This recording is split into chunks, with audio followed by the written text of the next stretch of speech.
We are here today at the Hub Sports Center for Recreation Against Racism. We're here because we know in our community the hateful acts that have been transpiring at our MLK Junior Family Center, at our Logan neighborhoods, in our Northwest areas, and our college campus. This cannot be tolerated any longer. You know, it's great to come out here and to have the community coming together.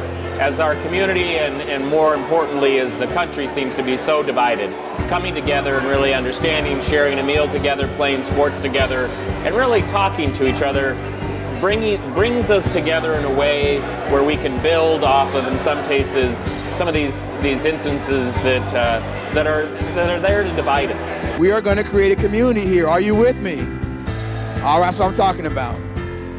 It's okay to see color, but it's okay when you celebrate the differences, not point out what's different. Are you with me?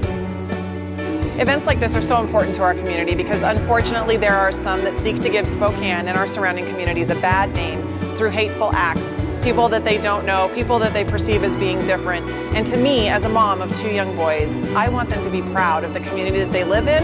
I want them to celebrate the differences, but also realize what makes us similar, which is we all want this to be a great community. We didn't want to be labeled like we had been labeled previously, when a certain compound existed over in North Idaho. We knew we needed to come together and address those things that were impacting our community and make a difference. I think it's important that we take a unified stand because there's strength in numbers to just prove that there's no place for racism or bigotry in our community. It's one love, one heartbeat. Place your hand over your heart. Let's be together. Let's feel that community heartbeat. One love. One love, Spokane. We be together. We live together. We play together. How you doing? All right. Thank you, Spokane. That's the theme we're going to have all day today. We all bleed the same color. There's no place for racism. It was hundreds of years ago that someone said, and I will read, "Hate, it has caused a lot of problems in the world, but it has not solved one yet."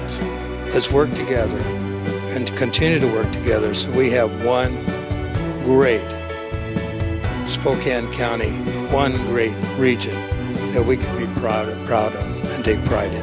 Thank you. It's written in the scriptures and famously quoted by Abraham Lincoln, "A house divided against itself cannot stand." Today we're here, Republican and Democrat, to echo that sentiment by our actions, to separate the politics from the person, and to restrain the all too common urge to make ourselves feel justified in perpetuating divisions by putting others in a box. Let us start with ourselves and adopt the habit of self-assessment. When we see the other side engaging in behavior that we recognize as harmful or prejudiced, let us not take the easy road of attacking this side while seeking accolades for our relative virtue. Let us make the much harder but actually productive path of using that moment as a mirror and ask ourselves, do we ever do the same thing? Or think the same thing? Or ignore the same problem? It can be a growth opportunity, a moment to be the change we wish to see in the world. Today is all about us coming together to show that we are united by our values and common ground. We know that there are some bad actors who seek to give Spokane a bad name with racially motivated acts of hate. But we're not going to let them define us. That is not who we are. Spokane is a city of neighbors. Events like today bring us together to celebrate everything we have in common. When Phil Tyler first talked to me about peaceful communities, coming together around the table to have courageous conversations, I thought, let's give this a try. I'm so blessed and thankful every day that our group exists. The open, honest conversation our group is having as we seek to establish the type of community that we want Spokane to be is inspiring. Phil, thank you for putting this event together, and to all the sponsors for your support. Thank you all for joining today's event. I especially want to thank Philip Tyler for inviting me to address you. Coming together as a community is so important to support one another in the face of these recent hateful attacks And each one of these crimes creates a ripple effect through our communities, and we must fight back. We know that in Spokane, we are strengthened by diversity. Let me be clear, racism, bigotry, and hate have no place in Spokane, in our state, or in our nation. And recently I joined my colleagues to call on the Department of Justice, the Department of Homeland Security, to dedicate more resources to address these threats and attacks that have been occurring at cultural and religious centers around our communities. Our resolve will be tested, but we will not be intimidated or silenced. That's why events like today, where we are fighting back by being together and speaking loudly to our neighbors, to our larger communities, to our greater families, all saying we must condemn racism and hate.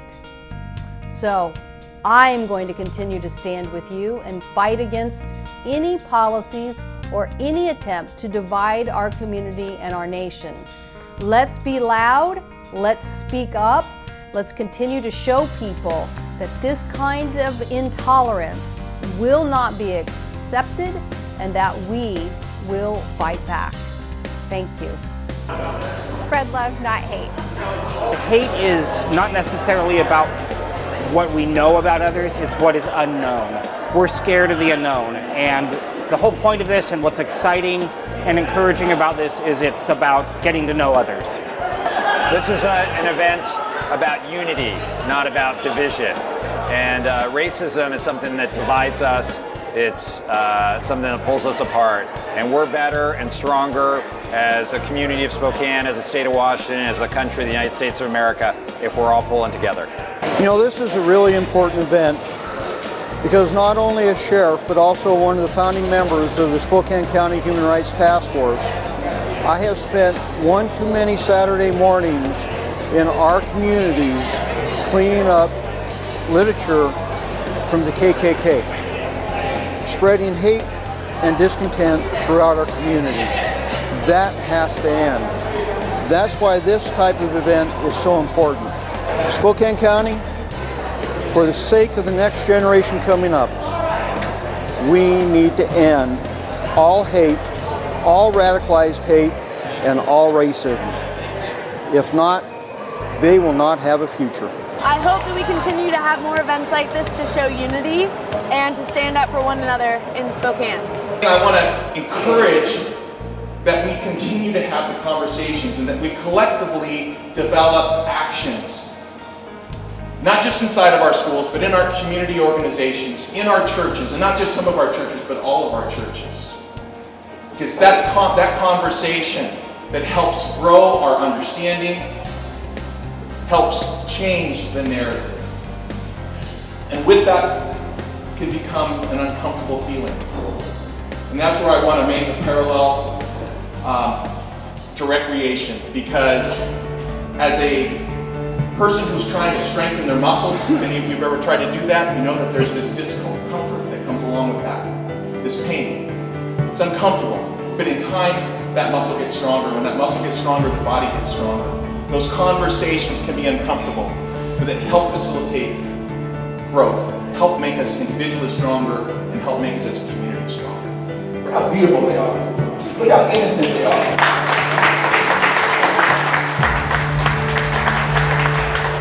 So, today was not about party, it was about people. It was not about platform, it was about transform. Transforming the minds and hearts of Spokane. But it's not about us. It's not about us out here in the audience, it's about them.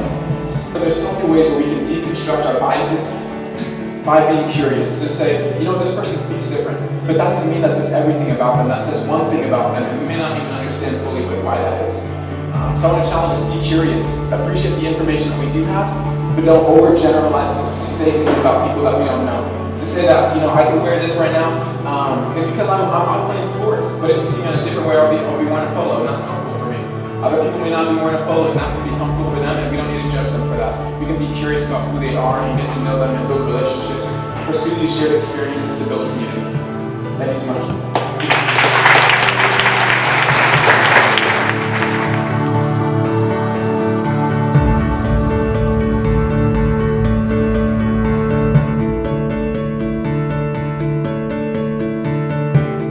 families that play together stay together. We're going to talk together, we're going to play together, we're going to eat together, and in the end, we're going to stay together.